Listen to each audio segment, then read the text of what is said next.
नमस्कार दोस्तों। साथियों, पिछले वीडियो में अपन ने व्यवसाय के वित्त के स्रोतों के बारे में पढ़ा था।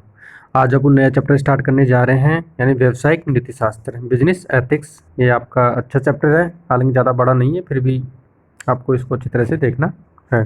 देखिए, नीति शास्त्र क्या होता है। जैसा कि नाम से प्रतीत है, बिजनेस एथिक्स या व्यवसायिक नीति शास्त्र। देखिए, जो ये नीति शास्त्र है, जो व्यापार में अपन दिन प्रतिदिन देखते रहते हैं, विदेश में देश में देखते रहते हैं कि कई प्रकार के घोटाले होते हैं, रिश्वत होते हैं, कर चोरी होती है, कालाबाजारी, कम माप तोल, मिलावट आदि कई चीज़ों का कपट होता है।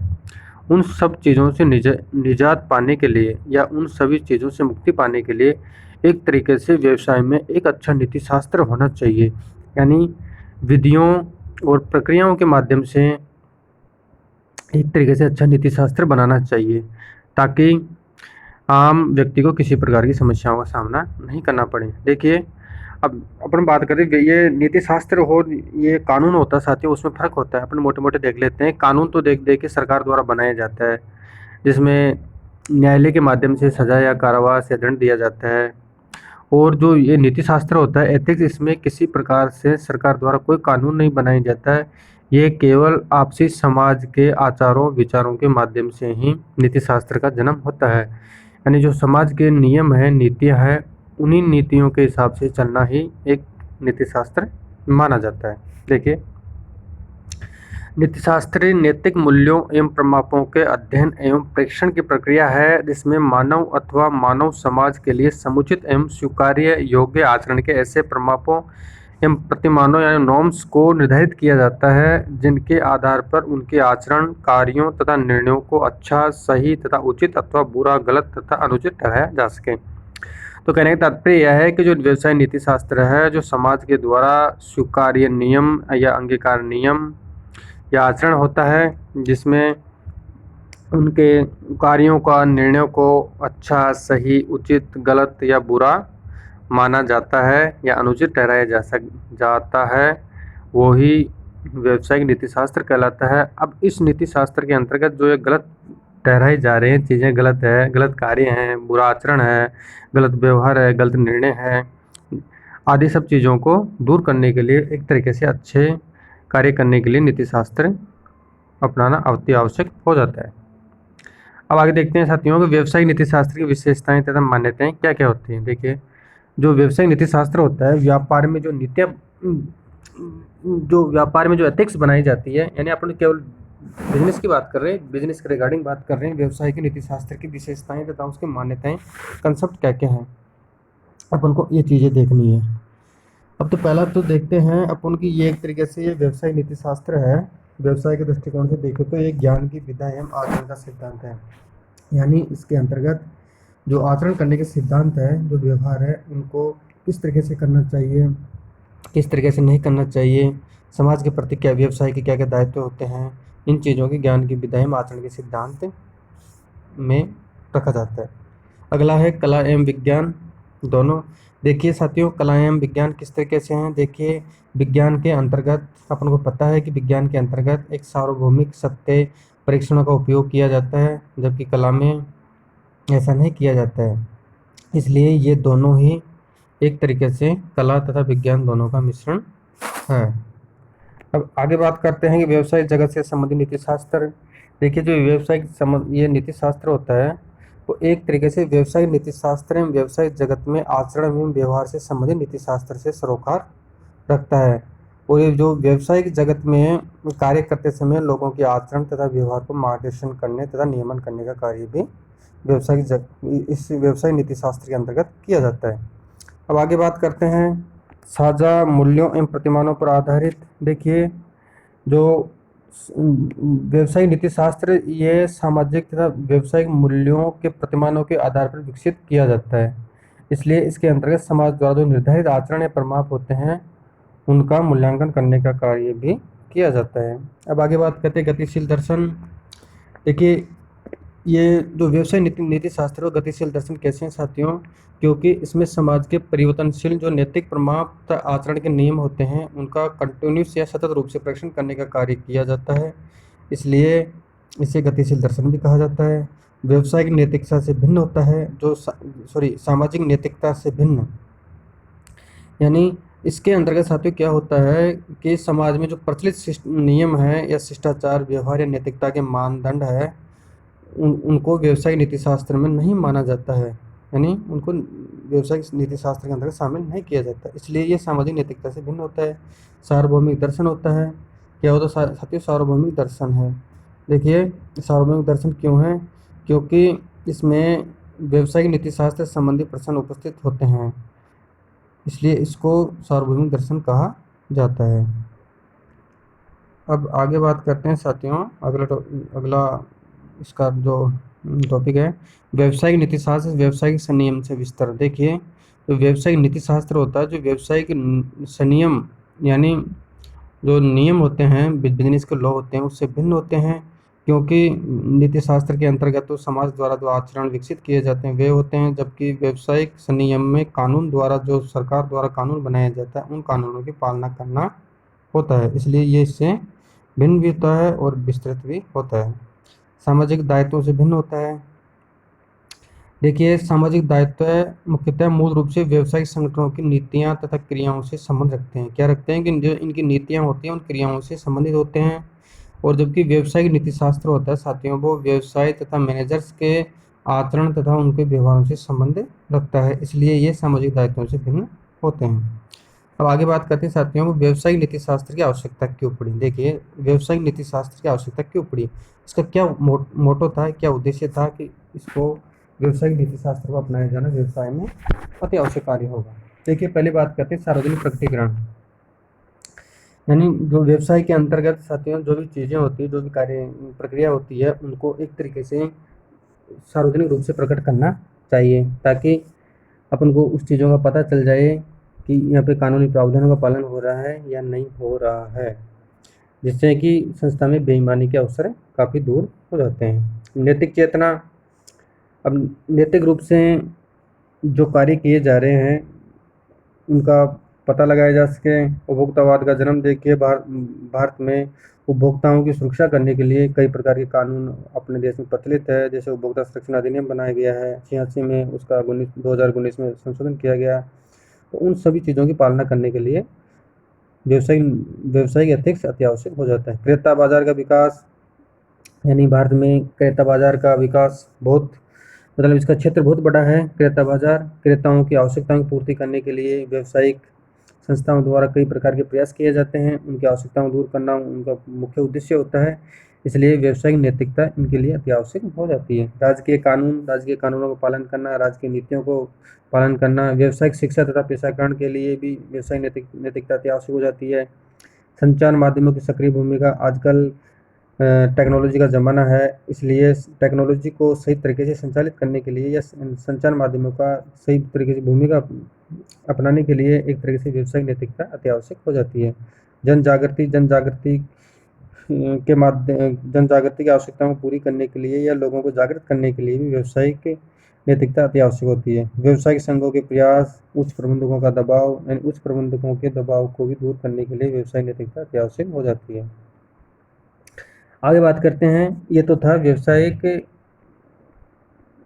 की आवश्यकता क्या थी, इनकी मतलब क्यों आवश्यकता पड़ी, इसलिए व्यवसायिक नीति। अब बात करते हैं आगे, व्यवसायिक नीति शास्त्र का महत्व क्या है, यानी जो व्यवसायिक नीति शास्त्र का महत्व क्या है वो देखते हैं साथियों। एक तो पहला तो है कि उन्नत समाज। देखिए, अच्छा व्यापार होगा, अच्छे व्यापार में अच्छी तरह की नीतियाँ अपनाई जाएगी, लोगों का भला किया जाएगा, नीतियों के माध्यम से कार्य किया जाएगा, सही वस्तु सही समय पर उपलब्ध करवाई जाएगी, कालाबाजारी, भ्रष्टाचार, रिश्वतखोरी को दूर किया जाएगा, तो उससे स्वाभाविक रूप से अच्छे उन्नत समाज का विकास होगा, समाज अच्छी प्रगति करेगा। अगला सहज परिवर्तन। देखिए, अच्छे नीति शास्त्र होगा तो नीति शास्त्र के अंतर्गत आसानी से जो भी आवश्यकता है उनमें आसानी से परिवर्तन किया जा सकता है।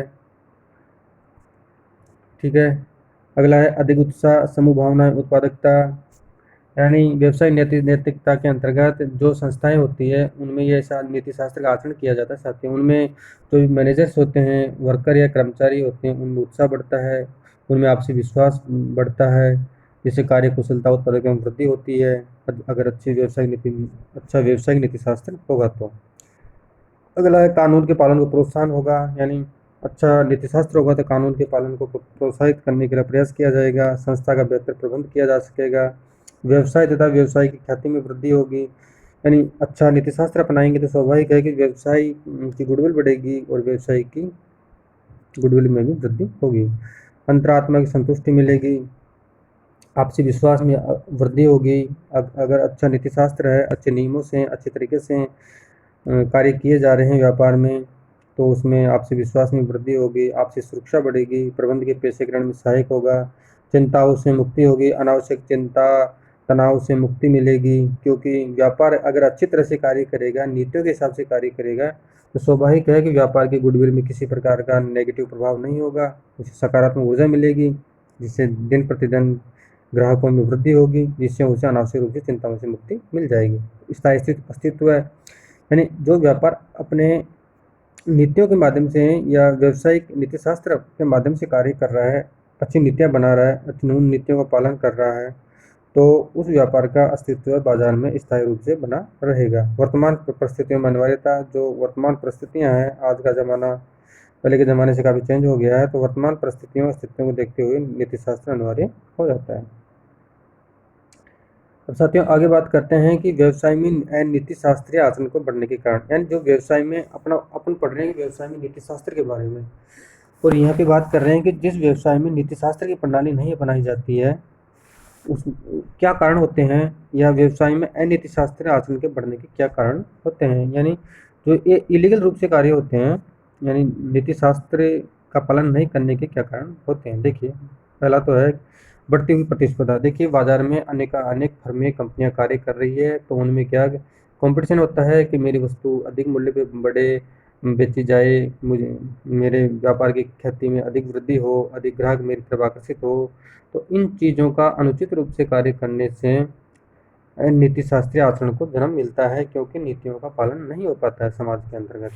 समाज के गिरते मानदंड, जो समाज के गिरते मानदंड है या प्रतिमान है, उनके कारण भी नीति शास्त्रीय आचरण को जन्म मिला है। राजनीतिक भ्रष्टाचार के माध्यम से भी जो नीति शास्त्रीय विधियां हैं उनको सही ढंग से लागू नहीं किया जा सका है, क्योंकि राजनीतिक भ्रष्टाचार के माध्यम से कोई भी व्यापारी राजनीतिक पार्टियों को चंदा देकर या अन्य तरीके से अनीति शास्त्रीय कार्यों को करता है।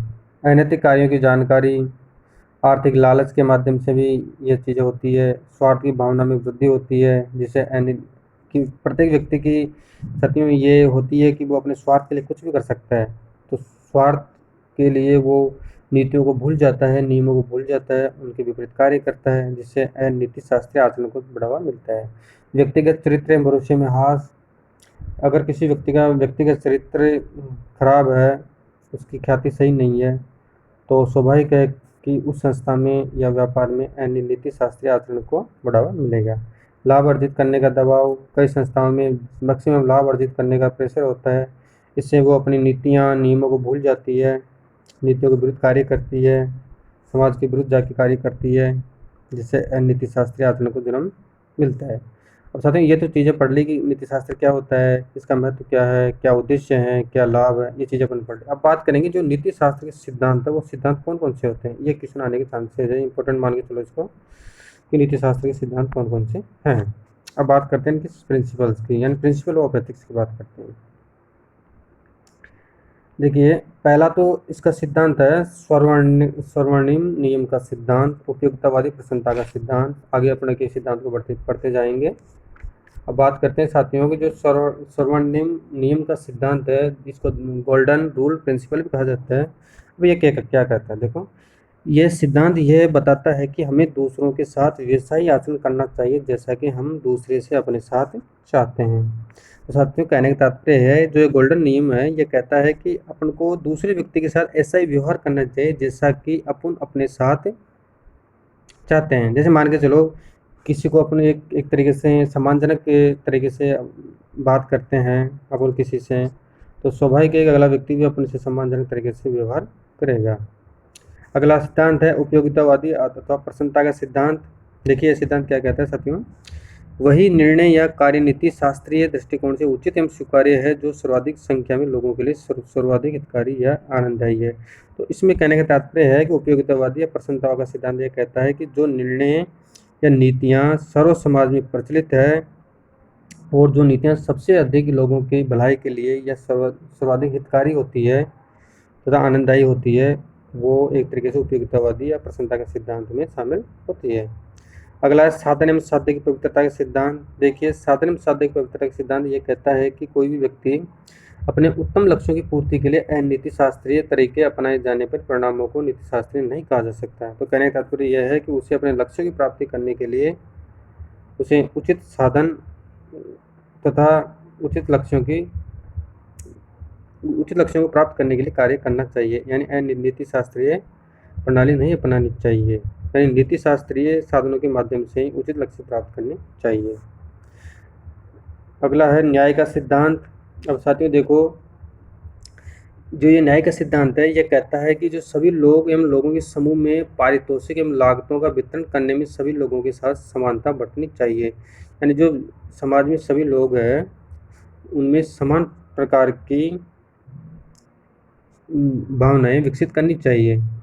अगर अपन किसी कारण से ऐसा संभव नहीं हो पाता है तो जिससे कि असमानता व्यवहार का उचित कारणों पर आधारित होना चाहिए।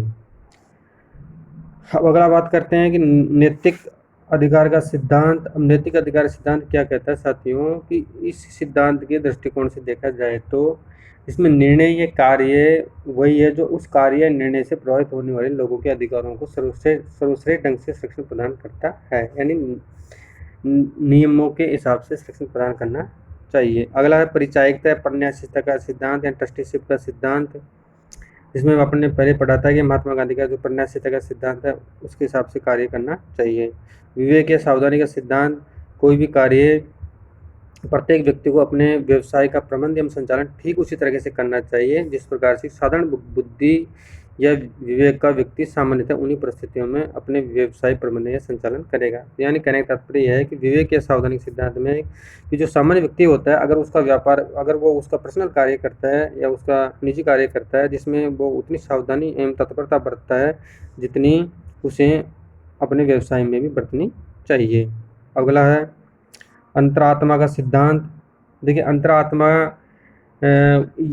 का सिद्धांत क्या कहता है कि प्रत्येक व्यवसायी को कार्य करते हुए अथवा जो भी व्यापार में कार्य करते समय जो साथियों जो निर्णय लेते हैं उस समय अपने अंतरात्मा की आवाज़, अपना जो नैतिक मूल्य है, मान्यता, उनको ध्यान में रखकर कार्य करना चाहिए कि अपने अंतरात्मा क्या कर रही है कि हमें ये कार्य करना चाहिए या नहीं करना चाहिए। अगला है साथियों सर्वमान्य मूल्य का सिद्धांत। देखिए, सर्वमान्य मूल्य का सिद्धांत क्या कहता है कि जो प्रत्येक व्यवसायी होता है साथियों, उसका प्रत्येक व्यवसायी का चरित्र सर्वमान्य नैतिक मूल्यों पर आधारित होना चाहिए, यानी जो सर्वमान्य सिद्धांत है उन नैतिक मूल्यों पर आधारित होकर उसे निर्णय या कार्य करने चाहिए। अगला है सर्वसामान्य हित का सिद्धांत। साथियों, सर्वसामान्य हित के सिद्धांत के अंदर क्या होता है कि जो भी कोई भी कार्य या आचरण तभी नीतिशास्त्र कहा जाएगा यदि उसमें समाज या संगठन के सर्वमान्य सभी सिद्धांतों के रूप में सभी सदस्यों या मेंबर का हित हो, तो उसे सर्वसामान्य सिद्धांत का हित कहा जाएगा। अगला पारदर्शिता का सिद्धांत। देखिए, जो व्यापार में कोई भी निर्णय है या कोई कार्य किया जाता है वो एक तरीके से पारदर्शी होना चाहिए। पारदर्शी मतलब सभी व्यक्तियों के बीच में उसे प्रकट करना चाहिए ताकि सभी लोगों को संस्था के आंतरिक प्रक्रियाओं का पता लग सके। अगला पेशेवर प्रमापों का सिद्धांत, यानी जो कोई भी निर्णय या कार्य अपन संस्था में करते हैं वो नीति शास्त्रीय तब होगा जबकि उसमें जो भी संस्था में कार्यरत सहकर्मी है, अधिकारी है या प्रबंधक है, उनके सदस्यों के समक्ष स्पष्ट रूप से ये बताना चाहिए कि हमें इस प्रकार के निर्णय लेने हैं। मानवीय गरिमा या सम्मान का सिद्धांत, यानी मानव की गरिमा तथा उसका सम्मान का सिद्धांत को भी ध्यान में रखना चाहिए, यानी एक तरीके से व्यक्तिगत एवं मानवीय गरिमा से सरोकार रखना नीतिशास्त्र का आधारभूत सिद्धांत होता है।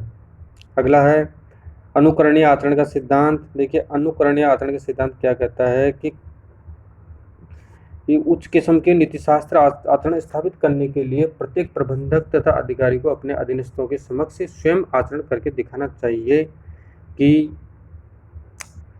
हमें इस लक्ष्य की प्राप्ति करनी है। अगर अधिकारी या मैनेजर इस प्रकार का आचरण नहीं करेंगे, अनुकरणीय आचरण नहीं करेंगे, तो स्वाभाविक कर्मचारी कैसे करेंगे? तो पहले उनको भी संस्था के प्रति एक तरीके से सहानुभूति या तटस्थ रहना चाहिए। अहिंसा का सिद्धांत, देखिए अहिंसा का सिद्धांत अपने गांधी जी ने दिया था। प्रत्येक व्यवसायी को ये ध्यान रखना चाहिए कि हमें किसी को भी हिंसा नहीं पहुंचानी है, एक तरीके से हिंसक रूप में कार्य नहीं करना है। तो अहिंसा के सिद्धांत को ध्यान में रखना चाहिए, नॉन वायलेंस प्रक्रिया अपनानी चाहिए। तो साथियों आगे बात करते हैं कि संस्थाओं अथवा संगठनों में नीति शास्त्रीय वातावरण के सुधार करने के क्या क्या उपाय हैं। देखिए, एक तो बात करते हैं कि जो संगठन नीति शास्त्रीय वातावरण का सुधार कैसे किया जाएगा। देखिए, पहला तो है उदाहरणीय आचरण द्वारा प्रकट करना चाहिए प्रबंधकों को अपने कर्मचारियों के माध्यम से उनको एक तरह नीति शास्त्र का पालन करवाने के लिए उदाहरणीय या अनुकरणीय आचरण प्रस्तुत करना चाहिए, जो ये कार्य संस्था के अधिकारियों या प्रबंधकों द्वारा उनके सामने किया जाएगा। पेशेवर एवं सद्गुणों वाले कर्मचारी की नियुक्ति की जानी चाहिए, जो प्रोफेशनल व्यक्ति है, जो अच्छे गुण वाले हैं, बेईमान नहीं है, शिष्टाचार व्यक्ति है, सिंपत्ति वाले व्यक्ति है, ऐसे कर्मचारियों की संस्था में नियुक्ति करनी चाहिए। नीति शास्त्रीय आचार संहिता का निर्माण करना चाहिए, जो एथिक्स है उसका कोड ऑफ कंडक्ट तैयार करना चाहिए कि किस प्रकार से किन किन नीतियों का पालन करना है। नीति शास्त्रीय प्रशिक्षण यानी नीति शास्त्र एथिक्स के बारे में कर्मचारियों अधिकारियों को ट्रेनिंग दी जानी चाहिए, उनको परिपक्व किया जाना चाहिए, उनको उनके प्रति सुलभ किया जाना चाहिए। नीति शास्त्रीय आचरण हेतु पुरस्कार यानी जो कर्मचारी अधिकारी प्रबंधक नीति शास्त्र के नियमों के कार्य प्रणाली के हिसाब से कार्य करेगा उसे एक तरीके से एक इनामी राशि के रूप में पुरस्कृत करना चाहिए। नीति शास्त्रीय संगठनात्मक ढांचा तैयार करना चाहिए, जो नीति शास्त्रीय संगठनात्मक ढांचा है, ऑर्गेनाइजेशनल स्ट्रक्चर है, तो किस प्रक्रिया से किस माध्यम से होगा वो उसका ढांचा एक तरीके से चयन तैयार करनी चाहिए। पारदर्शी कार्य प्रणाली एंड ट्रांसपेरेंट कार्य प्रणाली अपनानी चाहिए, ताकि जो भी निर्णय लिए जाते हैं, जो भी कार्य किए जाते हैं नीति शास्त्र के लिए, वो सभी कर्मचारियों अधिकारियों संस्था के सभी संगठन के पदाधिकारियों को पता लगे, पारदर्शी तरीके से कार्य हो। अब लास्ट में है विशल ब्लोइंग नीति। देखिए, विशल ब्लोइंग नीति क्या होती है कि जो भी व्यापार या संगठन के अंतर्गत किसी भी प्रकार की बेईमानी, भ्रष्टाचार, रिश्वतखोरी या नेपोटिज्म होता है, स्वाभाविक है कि होता है, तो इन चीज़ों को दूर करने के लिए संस्था के किसी भी अधिकारी या कर्मचारी को एक उचित रूप से नीति के माध्यम से जो भी भ्रष्टाचार हो रहा है, रिश्वतखोरी हो रही है, बेईमानी हो रही है, उन पर नियंत्रण लगाने के लिए उन जो भी भ्रष्टाचार हो रहा है उनको उजागर करना चाहिए। मतलब एक तरीके से अनीति शास्त्रीय आचरण को दूर करने के लिए इनको उजागर करना चाहिए, ताकि जो भी संगठन के या व्यापार के स्टेक होल्डर है उनको पता लग सके कि व्यापार में क्या प्रक्रिया चल रही है। यानी विशल ब्लोइंग नीति एक तरीके से जो व्यापार में आंतरिक रूप से भ्रष्टाचार हो रहा है उसको उजागर करने की नीति होती है। तो ठीक है साथियों, आपका ये चैप्टर कंप्लीट हो चुका है। व्यवसायिक नीति शास्त्र ज़्यादा बड़ा चैप्टर नहीं है, अपन अब आगे नेक्स्ट चैप्टर के ओर बढ़ेंगे। तो ठीक है साथियों, आज के लिए इतना ही। Thank you.